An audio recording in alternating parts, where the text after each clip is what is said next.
നമസ്കാരം, ഏവർക്കും study Nifty മലയാളത്തിൻ്റെ ഡെയിലി മാർക്കറ്റ് ന്യൂസിലേക്ക് സ്വാഗതം. ഇന്ന് സെപ്റ്റംബർ 22 തിങ്കളാഴ്ചയാണ്. ഇന്നത്തെ ഏറ്റവും ടോപ്പായിട്ടുള്ള വാർത്ത എന്ന് പറയുന്നത് IT, എഞ്ചിനീയറിംഗ്, ധനകാര്യം, ആരോഗ്യ സംരക്ഷണം, ഗവേഷണം തുടങ്ങിയ പ്രത്യേക മേഖലകളിൽ വൈവിധ്യമുള്ള വിദേശ തൊഴിലാളികളെ നിയമിക്കാൻ അമേരിക്കൻ കമ്പനികളെ അനുവദിക്കുന്ന ഒരു വർക്ക് വിസയാണ് US H-1B വിസ. ഈ H-1B വിസ ചെലവ് വർദ്ധിപ്പിച്ചു. ട്രംപ് ഫീസ് പ്രതിവർഷം 1 ലക്ഷമായിട്ടാണ് വർദ്ധിപ്പിച്ചിരിക്കുന്നത്. നേരത്തെ അത് $2000 മുതൽ $5000 ആയിരുന്നു. ഏതായാലും ഇത് IT കമ്പനികളെ സംബന്ധിച്ച് വളരെ നെഗറ്റീവ് ആവാൻ സാധ്യതയുള്ള ഒരു വാർത്ത തന്നെയാണ്. ഇനി US ലിസ്റ്റ് ചെയ്ത ഇന്ത്യൻ കമ്പനികളുടെ പ്രകടനം നോക്കുകയാണെങ്കിൽ വീക്കായിട്ട് തന്നെയാണ് IT സെക്ടർ ക്ലോസ് ചെയ്തിട്ടുള്ളത്. വെള്ളിയാഴ്ച ഇൻഫോസിസ് 3.41% ഇടിഞ്ഞു ക്ലോസ് ചെയ്തു. വിപ്രോ 2.10% ഇടിഞ്ഞത്. ബാങ്കിങ് സൈഡിൽ ICICI ബാങ്ക് 0.28% ഇടിഞ്ഞപ്പോൾ HDFC ബാങ്ക് 0.48% ഇടിഞ്ഞു ക്ലോസ് ചെയ്തു.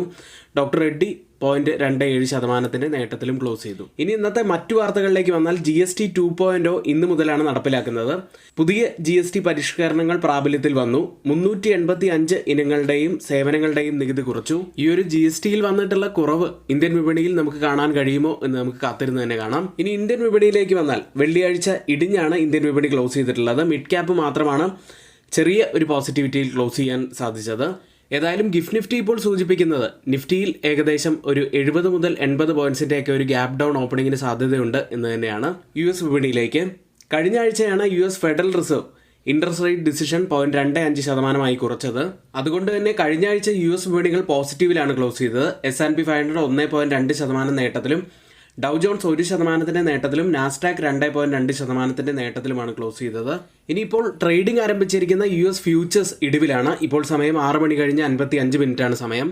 ഇനി ഈ ആഴ്ചയിലെ പ്രധാനപ്പെട്ട ഒരു ഇവൻ്റായിട്ട് നമുക്ക് കാണാൻ കഴിയുന്നത് US president Donald Trump UK ഈ ആഴ്ചയാണ് സന്ദർശിക്കുന്നത്.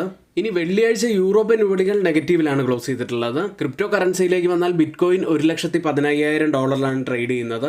ഗോൾഡ് പ്രൈസിലേക്ക് വന്നാൽ സ്പോട്ട് ഗോൾഡ് വെള്ളിയാഴ്ച 1% മുകളിൽ നേട്ടത്തിൽ ക്ലോസ് ചെയ്തപ്പോൾ കേരളത്തിലെ ഗോൾഡ് പ്രൈസ് റെക്കോർഡ് നിലവാരത്തിലാണുള്ളത്. 82,240 ഈ മാസത്തെ ഏറ്റവും ഉയർന്ന നിരക്ക് കൂടിയാണിത്.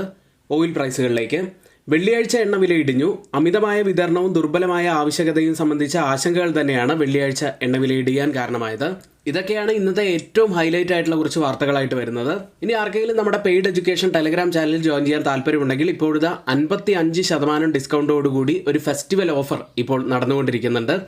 3 മാസത്തേക്ക് വെറും 1299 രൂപ മാത്രമാണ് ഫീസായിട്ട് വരുന്നത്. ആർക്കെങ്കിലും ജോയിൻ ചെയ്യാൻ താല്പര്യമുണ്ടെങ്കിൽ ഇപ്പോൾ തന്നെ തൊട്ട് മുകളിലെ വാട്സാപ്പ് നമ്പറിൽ ഒന്ന് മെസ്സേജ് അയച്ച് നിങ്ങൾക്ക് ജോയിൻ ചെയ്യാവുന്നതാണ്. ഇനി ആരെങ്കിലും നമ്മുടെ ചാനൽ സബ്സ്ക്രൈബ് ചെയ്യാൻ മറന്നു പോയിട്ടുണ്ടെങ്കിൽ ദയവ് ചെയ്ത് ചാനൽ ഒന്ന് സബ്സ്ക്രൈബ് ചെയ്യുക. ആരെങ്കിലും നമ്മുടെ വീഡിയോ ലൈക്ക് ചെയ്യാൻ വിട്ടുപോയിട്ടുണ്ടെങ്കിലും വീഡിയോ കൂടി ഒന്ന് ലൈക്ക് ചെയ്യാൻ ശ്രമിക്കുക.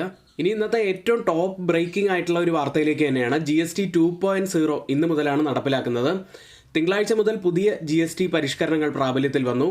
385 ഇനങ്ങളുടെയും സേവനങ്ങളുടെയും നികുതിയാണ് കുറച്ചിരിക്കുന്നത്. മുൻപത്തെ ആദായ നികുതി ഇളവുകൾക്കൊപ്പം മൊത്തം വാർഷിക ആനുകൂല്യം 2.5 ലക്ഷം കോടി രൂപയായി കണക്കാക്കപ്പെടുന്നു. പ്രധാനമായും മധ്യവർഗത്തെ ഉദ്ദേശിച്ചുള്ളതാണ് ഇപ്പോഴത്തെ ഈ GST പരിഷ്കരണങ്ങളും കൂടാതെ ആദായ നികുതിയിൽ നിന്നുള്ള ഇളവുകളും.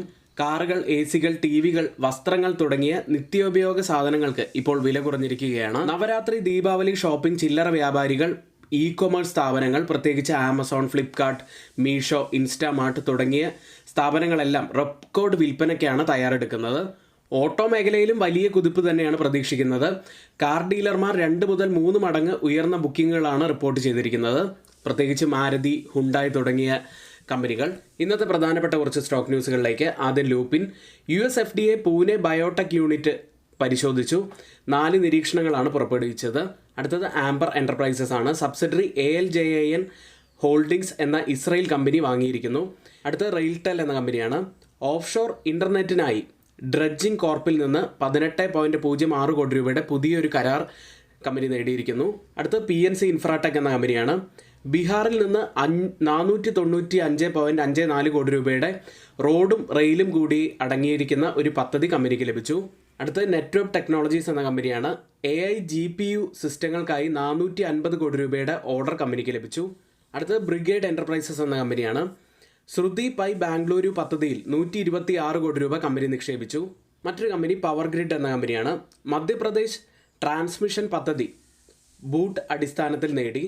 അടുത്തത് ഹരിയോം പൈപ്പ് എന്ന കമ്പനിയാണ്. 3135 കോടി രൂപയുടെ സ്റ്റീൽ പ്ലാന്റിനായി മഹാരാഷ്ട്ര സർക്കാരുമായി ഒരു ധാരണാപത്രത്തിൽ ഒപ്പുവെച്ചു. അടുത്ത് ഗാർഡൻ റീച്ച് ഷിപ്പ് ബിൽഡേഴ്സ് എന്ന കമ്പനിയാണ്. ജപ്പാൻ സ്ഥാപനമായി 4 കപ്പലുകൾക്കായി 5 ധാരണാപത്രങ്ങൾ $62.4 മില്യൺ കമ്പനി ഒപ്പുവെച്ചു. ഇന്ന് FNO സെഗ്മെന്റിൽ ബാനായ സ്റ്റോക്കുകൾ ഏഞ്ചൽ വൺ, സമൻ ക്യാപിറ്റൽ, HFCL തുടങ്ങിയ കമ്പനികളാണ്. ഇനി സ്റ്റുഡൻസിന് ആർക്കെങ്കിലും നമ്മുടെ പെയ്ഡ് എഡ്യൂക്കേഷൻ ടെലഗ്രാം ചാനലിൽ ജോയിൻ ചെയ്യാൻ താല്പര്യമുണ്ടെങ്കിൽ തൊട്ടുമുകളിൽ നമ്മളിവിടെ ഒരു വാട്സ്ആപ്പ് നമ്പർ നൽകിയിട്ടുണ്ട്. ആ നമ്പറിൽ മെസ്സേജ് അയച്ച് നിങ്ങൾക്ക് ജോയിൻ ചെയ്യാവുന്നതാണ്. നമ്മുടെ ഇപ്പോൾ ഏറ്റവും ലേറ്റസ്റ്റ് ആയി കഴിഞ്ഞ ഒരു ക്ലാസ് നമ്മളിപ്പോൾ യൂട്യൂബിൽ കൂടി അപ്ലോഡ് ചെയ്തിട്ടുണ്ട്. അതിൻ്റെ ഒരു ലിങ്ക് കൂടി നമ്മൾ കമൻറ്റ് ബോക്സിൽ പിൻ ചെയ്തിട്ടുണ്ട്. താല്പര്യമുള്ളവർക്ക് കണ്ട് പഠിക്കാവുന്നതാണ്. ഈ ക്ലാസ്സിൽ നമ്മൾ പ്രധാനമായിട്ട് പഠിപ്പിക്കുന്ന കാര്യങ്ങൾ നോക്കിക്കഴിഞ്ഞാൽ technical analysis, fundamental analysis, trading വ്യൂവിനെ കുറിച്ച്, ടെക്നിക്കൽ അനാലിസിസിൽ ഉപയോഗിക്കേണ്ട വിവിധതരം ടൂൾസുകളെ കുറിച്ച്, ഓപ്ഷൻ ട്രേഡിങ്ങിനെ കുറിച്ച്, ഇങ്ങനെ നിരവധി കാര്യങ്ങളിലൂടെയാണ് ഈ കോഴ്സ് കടന്നു പോകുന്നത്. അപ്പോൾ ആവശ്യമുള്ളവർക്ക് ഇപ്പോൾ തന്നെ വാട്സപ്പ് നമ്പറിൽ ഒന്ന് മെസ്സേജ് അയക്കാവുന്നതാണ്. അടുത്തതായി FIDA ആക്ടിവിറ്റിയിലേക്കാണ്. വെള്ളിയാഴ്ചയും FIS ബൈയിങ്ങിൽ തന്നെയായിരുന്നു. 391 കോടി രൂപയ്ക്കാണ് അവർ ബൈ ചെയ്തത്. DIs ആവട്ടെ 2105 കോടി രൂപയ്ക്ക് ബൈ ചെയ്തു. ഇനി ഇപ്പോൾ ട്രേഡിംഗ് ആരംഭിച്ചിരിക്കുന്ന ഇന്ത്യൻ വിപണിയിലേക്ക് വന്നാൽ ഗിഫ്റ്റ് നിഫ്റ്റി ഇപ്പോൾ ട്രേഡ് ചെയ്യുന്നത് 25,323 എന്ന നിലയിൽ 111 പോയിന്റ്സ് ഇടിഞ്ഞാണ് ട്രേഡ് ചെയ്യുന്നത്. ഇപ്പോഴത്തെ ഒരു നില വെച്ച് 80 പോയിന്റ്സിൻ്റെയൊക്കെ ഒരു ഗ്യാപ് ഡൗൺ ഓപ്പണിങ്ങിനാണ് നിഫ്റ്റിയിൽ സാധ്യത കാണുന്നത്.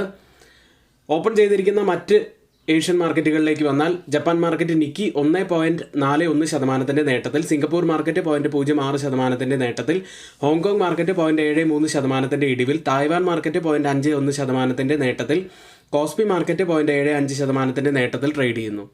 ഇന്ന് നമ്മൾ നിഫ്റ്റിയിലും ബാങ്ക് നിഫ്റ്റിയിലും ശ്രദ്ധിക്കേണ്ട ഏറ്റവും പ്രധാനപ്പെട്ട കുറച്ച് കാര്യങ്ങളിലേക്കാണ്. അത് നിഫ്റ്റി വെള്ളിയാഴ്ച ക്ലോസ് ചെയ്യുന്നത് 25,327 97 പോയിന്റ്സ് ഇടിഞ്ഞാണ്. നിഫ്റ്റിയെക്കുറിച്ച് വെള്ളിയാഴ്ചത്തെ പ്രീ മാർക്കറ്റ് വീഡിയോയിൽ നമ്മൾ കൃത്യമായി പറഞ്ഞിരുന്നതാണ്. ഒരു ഹാങ്ങിങ് മാൻ കാൻഡിൽ സ്റ്റിക്ക് പാറ്റേണിന് സമാനമായ ഫോർമേഷനാണ് ഫോം ആയിരിക്കുന്നതെന്ന്. ആ ഒരു ലോ ബ്രേക്ക് ചെയ്യുകയാണെങ്കിൽ നമ്മൾ പ്രത്യേകം ശ്രദ്ധിക്കണം എന്ന് പറഞ്ഞിരുന്നതാണ്. ആ ലോ ആദ്യത്തെ മണിക്കൂറുകളിൽ തന്നെ ബ്രേക്ക് ചെയ്തെങ്കിലും പിന്നീട് വ്യാഴാഴ്ചത്തെ ലോവിന് സമീപത്ത് തന്നെയാണ് ക്ലോസ് ചെയ്തിട്ടുള്ളത്. ഇനി ഡൗൺ സൈഡിൽ 25,250 പ്രധാനപ്പെട്ട ഒരു ലെവലാവാൻ സാധ്യതയുണ്ട്.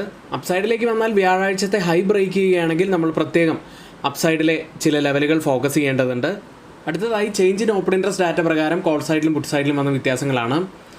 25,350 സ്ട്രൈക്കിൽ 29% വർധനവാണ് പുട്ട് സൈഡിൽ കാണുന്നത്, ലോങ് ബിൽഡപ്പാണ്. എന്നാൽ കോൾ സൈഡിൽ 230% വർധനവ്, ഒരു നല്ല ഷോർട്ട് ബിൽഡപ്പ് കാണാം. 25,300 സ്ട്രൈക്കിൽ 41% വർധനവ്, പുട്ട് സൈഡിൽ ലോങ് ബിൽഡപ്പ് തന്നെ. കോൾ സൈഡിൽ 111% വർധനവ്, ഒരു ഷോർട്ട് ബിൽഡപ്പാണ് കാണുന്നത്. 25,400 സ്ട്രൈക്കിൽ 40% ഇടിവ്, ഒരു ഷോർട്ട് കവറിംഗ് കാണാമെങ്കിൽ 111% വർധനവ്, ഒരു ഷോർട്ട് ബിൽഡപ്പാണ് കോൾ സൈഡിൽ കാണുന്നത്. ഈ 3 സ്ട്രൈക്കും കമ്പയർ ചെയ്യുമ്പോൾ മാർക്കറ്റിനെ താഴേക്ക് കൊണ്ടുപോകാൻ കഴിവുള്ള കോൾ സെല്ലേഴ്സ് തന്നെയാണ് നല്ല ശക്തിയോടെ നിൽക്കുന്നത്. അടുത്തതായി മാക്സിമം ഓപ്പൺ ഇൻട്രസ്റ്റ് രേഖപ്പെടുത്തിയ കോൾ സൈഡിലെയും പുട്ട് സൈഡിലെയും സ്ട്രൈക്കുകൾ പ്രകാരം ഒരു റെസിസ്റ്റൻസും സപ്പോർട്ടും ആവാൻ സാധ്യതയുള്ളത്. റെസിസ്റ്റൻസ് ആവാൻ സാധ്യതയുള്ളത് 25,400-ഉം സപ്പോർട്ട് ആവാൻ സാധ്യതയുള്ളത് 25,300-ഉമാണ്. ബാങ്ക് നിഫ്റ്റിയിലേക്ക് 55,459-ൽ 269 പോയിന്റ്സ് ഇടിഞ്ഞാണ് ബാങ്ക് നിഫ്റ്റി ക്ലോസ് ചെയ്തിട്ടുള്ളത്. ബാങ്ക് നിഫ്റ്റിയിൽ കഴിഞ്ഞ ഏതാനും ദിവസങ്ങളിലായിട്ട് നല്ലൊരു റാലിയാണ് ലഭിച്ചിട്ടുള്ളത്. അതുകൊണ്ട് തന്നെ അതിൻ്റെ ഒരു പ്രോഫിറ്റ് ബുക്കിംഗ് മാത്രമാണ് ഇപ്പോൾ നമുക്ക് വെള്ളിയാഴ്ചയും അതുപോലെ വ്യാഴാഴ്ചയുമൊക്കെ കാണാൻ കഴിഞ്ഞത്. ബാങ്ക് നിഫ്റ്റിയിൽ ഡൗൺ സൈഡിൽ ആ ഒരു സോൺ തന്നെയാണ് വളരെ പ്രധാനപ്പെട്ടതായിട്ട് വരാൻ സാധ്യതയുള്ളത്.